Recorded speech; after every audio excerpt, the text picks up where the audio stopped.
the phone rang again.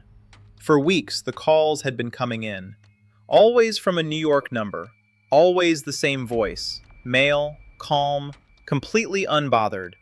And on the other end of the line was a teenage girl named Kritzia, and the person calling her was the man who had killed her older sister. He called to taunt her. He called to describe things. He called because he wanted her to know that he had done it, and that nobody was ever going to find him. And for 13 years, he was right. Somewhere on Long Island right now, there is a stretch of highway that looks completely ordinary. Cars pass it at 60 miles an hour every single day. Families drive by on their way to the beach in the summer. Nobody stops. Nobody looks twice. But in December of 2010, when police searched that stretch of road near Gilgo Beach looking for one missing woman, they found something that stopped everything cold. They found 4 women, hidden in the brush, just feet from the road. And those 4 women were only the beginning. Over the following months, more remains would be discovered along that same stretch of Ocean Parkway, and then more, until the total number of victims found along one road on Long Island reached 11. And the case became one of the most haunting, most disturbing, most infuriating, unsolved serial killer investigations in American history. For 13 years, nobody was arrested. Nobody was charged. The families waited. They gave interviews. They held vigils. They begged for answers. And the killer kept living his life. He drove to work every morning in a black Chevrolet Avalanche. He sat in traffic on the Long Island Expressway just like everybody else. He ran a respected architecture firm in Midtown Manhattan. He coached sports. He went to his kids' school events. He was married for 28 years.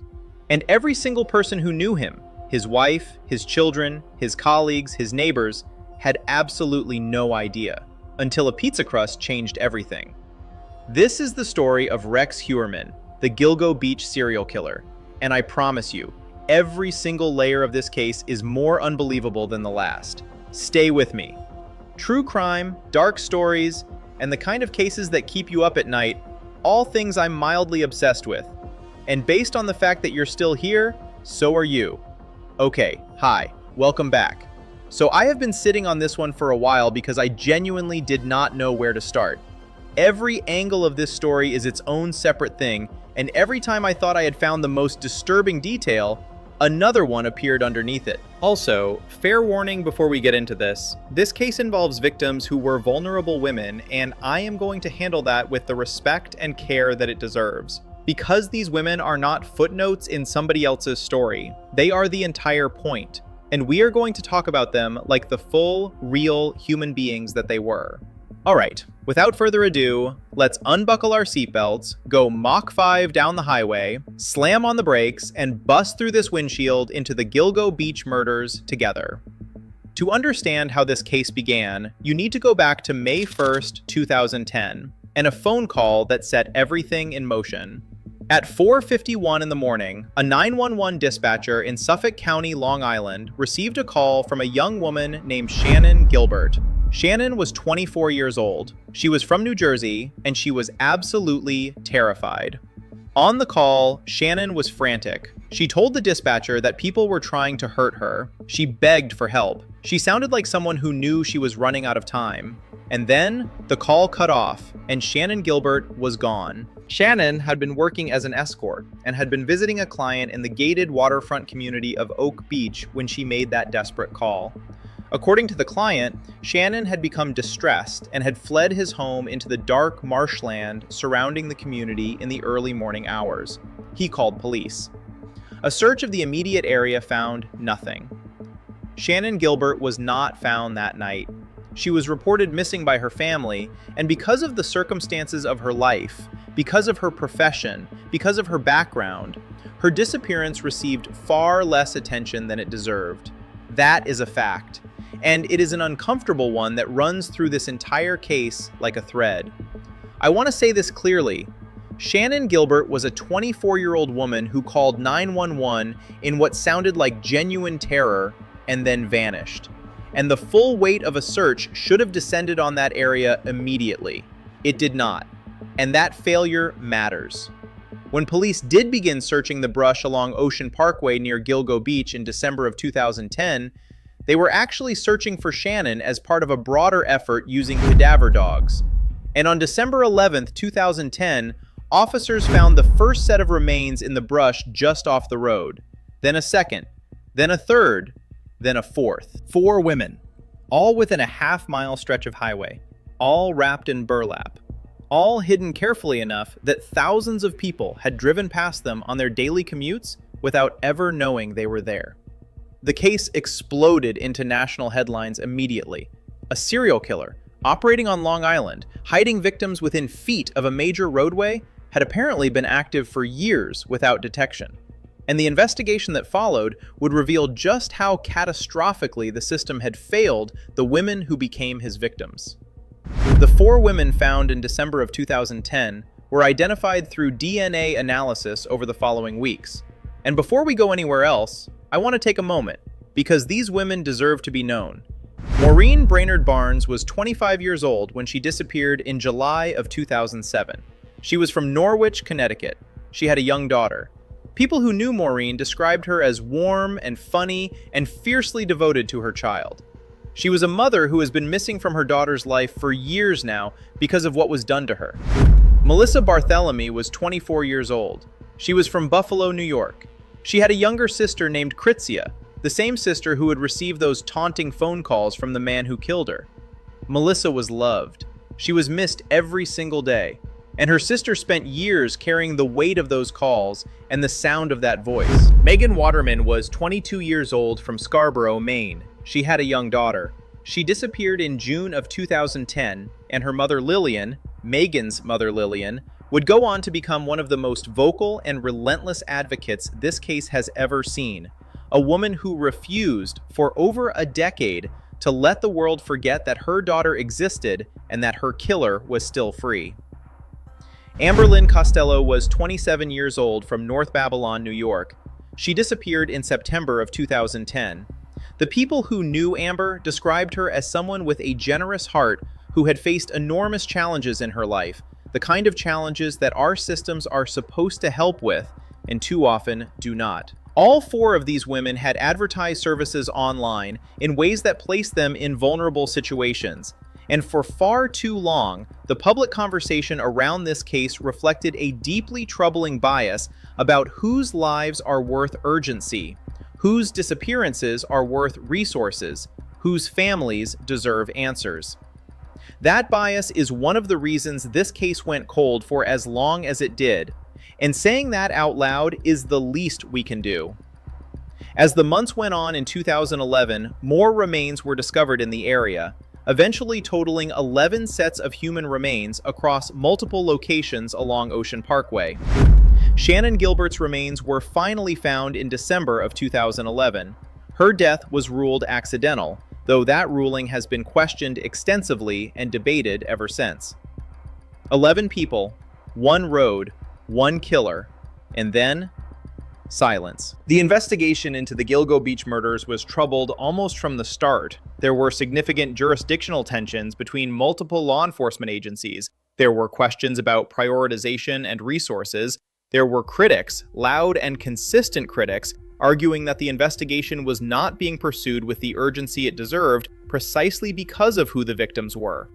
A multi-agency task force was eventually assembled. Tips were investigated. Potential suspects were identified, looked at, and cleared. But years passed, and then more years. Megan's mother Lillian showed up at press conferences. She gave interviews. She stood in front of cameras and said her daughter's name over and over and asked why nobody was being held accountable. The families held vigils on the anniversary of the discovery every single year. By 2020, the case was over a decade old. The Gilgo Beach murders had become one of those cases that true crime communities discussed in careful, hushed tones, a case that seemed, despite everything, like it might never be solved. Like whoever did this had simply been too methodical, too careful, too deeply embedded in ordinary life to ever be exposed. And then a new Suffolk County Police Commissioner came in, and one of his first moves was to order a complete, fresh review of the Gilgo Beach case. New investigators, new technology, new eyes on evidence that had been sitting in files for over a decade. And this time, they started finding things that had never been found before. Rex Heuermann was born in 1964 and grew up on Long Island. He studied architecture and built a career designing commercial spaces through his own firm, RH Consultants, which operated out of Midtown Manhattan. He was, by every external measure, completely unremarkable. He was physically large, 6 feet 5 inches tall, but in a way that read as awkward rather than commanding. Colleagues described him as competent and professional. Clients found him reliable. Neighbors in Massapequa Park, where he lived with his wife and 2 children in a house that had visibly fallen into disrepair, overgrown lawn, deteriorating exterior, found him odd and reclusive, but unthreatening. He was married to a woman named Asa Ellerup for 28 years. She worked in real estate. They had 2 adult children. He commuted to Manhattan every day. He was, to every person who encountered him, simply another unremarkable Long Island commuter making his way through an ordinary life. And I want you to hold on to that, because that ordinariness, that complete, seamless, utterly convincing surface of normalcy, is what allowed this to go on for as long as it did. Rex Heuermann was not someone who raised alarms. He was not someone who set off warning signals in the people around him. He was boring. He was background. He was invisible. And while he was being invisible, he was doing unspeakable things in the dark, things that investigators would only begin to fully understand after his arrest, things that revealed a hidden internal world so far removed from the suburban commuter facade that the contrast is genuinely difficult to process. Okay, this is the part of the story I have been building toward. Because the way this case finally broke open, after 13 years of silence, is one of the most remarkable pieces of investigative work I have ever come across. When the new investigative team began their fresh review in 2020 and 2021, they had access to significantly more advanced DNA technology and far more sophisticated tools for analyzing digital and cell phone data than the original investigators had possessed. And they used them. Investigators knew from early in the case that whoever had killed Melissa Barthelemy had also been making taunting phone calls to her younger sister Kritzia from locations in Manhattan. Those calls had been traced to specific cell tower areas in the city, but that information alone had not been enough to identify the caller at the time. Now, with better tools, investigators began building a more granular picture of who had been in those specific locations when those specific calls were made. They also had a male DNA profile recovered from the crime scenes, an unknown suspect profile that had been sitting in the system for years without a match. They had everything they needed except one thing: a confirmed sample from the right person.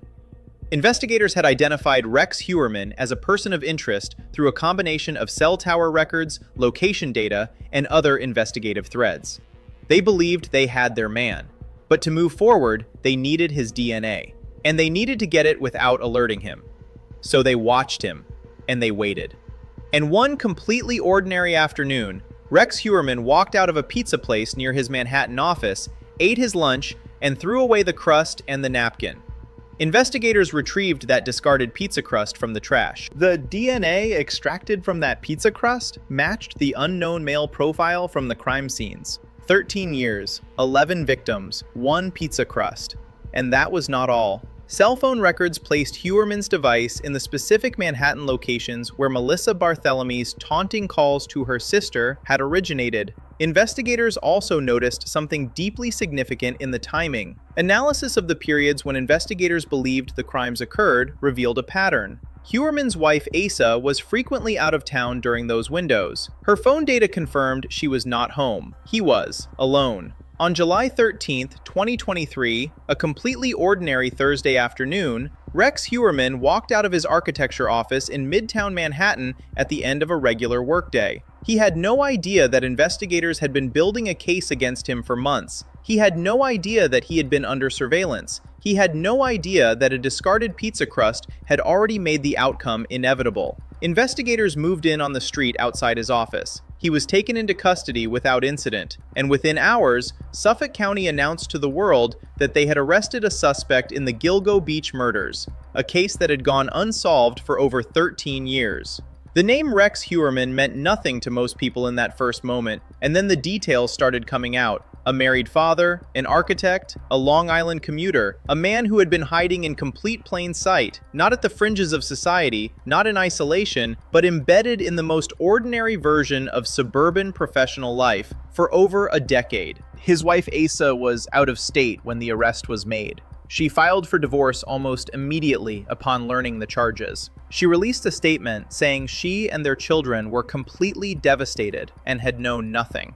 By all investigative accounts, that is true. She was as blindsided as anyone. His daughter spoke about her father publicly. She described someone who had seemed completely normal, who had been present, who had given her no reason ever to suspect anything.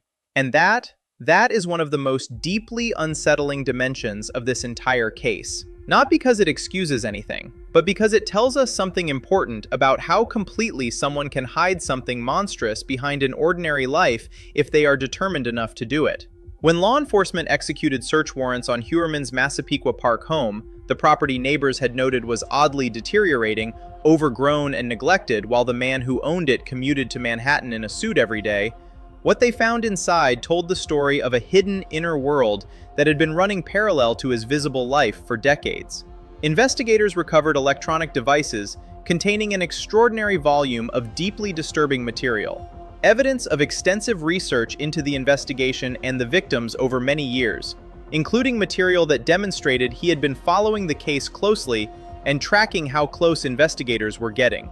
Burner phones. Evidence of elaborate, deliberate planning that speaks to someone who had been doing this for a very long time and had become practiced at concealment. Rex Heuermann was charged with 3 counts of first-degree murder and 3 counts of second-degree murder for the deaths of Maureen Brainerd Barnes, Melissa Barthelemy, Megan Waterman, and Amber Lynn Costello. Additional charges have since been added. He has pleaded not guilty. And investigators have made clear that their work is not finished, that there may be additional victims, that this case, as enormous as it already is, may be larger than what has been publicly charged. The investigation is active, the trial is ongoing, and the full truth of what Rex Heuermann did during the years he was invisible is still emerging. When the arrest was announced in July of 2023, the families of the Gilgo Beach victims reacted with a mixture of relief and grief that is almost impossible to adequately describe. Because for these families, for Megan Waterman's mother Lillian, for Melissa Barthelemy's sister Kritzia, for every loved one of every woman found along that stretch of road, this moment had been 13 years in the making. Lillian Waterman, who had spent over a decade showing up and refusing to be quiet, who had stood in front of cameras year after year and said her daughter's name, finally heard that a suspect had been arrested. She had never given up believing this day would come. And Kritzia Barthelemy, who as a teenager had picked up the phone and heard the voice of the man who killed her sister, who had been taunted and terrorized in a way that no person should ever have to experience, finally had a face to put to that voice. But I want to be honest here. Relief is complicated when justice has been delayed for 13 years. An arrest is not a conviction. A charge is not accountability. And for families who watched their loved ones become cold case file numbers while the world largely moved on, the feeling of finally seeing a suspect in handcuffs is layered with years of exhaustion and anger and grief that does not simply disappear. The trial of Rex Heuermann is ongoing. These families are watching every development, and they deserve to see this through to its end. The question I keep coming back to, and I think it is the most important question in this entire case, is how long? How long did this go on because the victims were not considered sympathetic enough by the systems that were supposed to protect them? How many of these women might still be alive if the very first disappearances had been treated with the full urgency they deserved from day one? Because the answer to how Rex Heuermann operated for over a decade without being caught is not simply about his cleverness or his careful planning.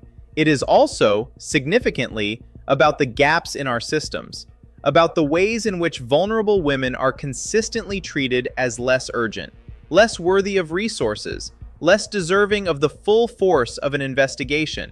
Maureen was someone's mother. Melissa was someone's sister. Megan was someone's daughter. Amber was someone's friend. These were complete human beings with full lives and futures, and people who loved them desperately. And they deserved to have the world fight for them with everything it had from the very first moment they were reported missing. Rex Heuermann spent 13 years believing he was untouchable. He drove to work every morning. He sat in traffic. He ate pizza at lunch. He went home at night. He had built his double life so carefully and so completely that he believed it would hold forever. He threw away a pizza crust, and every layer of that double life, every year of hiding, every carefully maintained facade, every mile of ordinary commute came apart because of DNA on a piece of discarded food. Because investigators refused to stop looking. Because families refused to stop showing up. Because Megan Waterman's mother Lillian stood in front of cameras year after year after year and said her daughter's name. For Maureen, for Melissa, for Megan, for Amber, and for every woman who deserved more from the world than she received. This case is not over. The trial is ongoing, and I will be doing a full follow-up video the moment there is a verdict. If you want to be notified the second that video goes up, subscribe and hit the bell. I genuinely do not want you to miss it. As always, I read every single comment. Until next time, please stay safe, and I will see your beautiful face in the next video.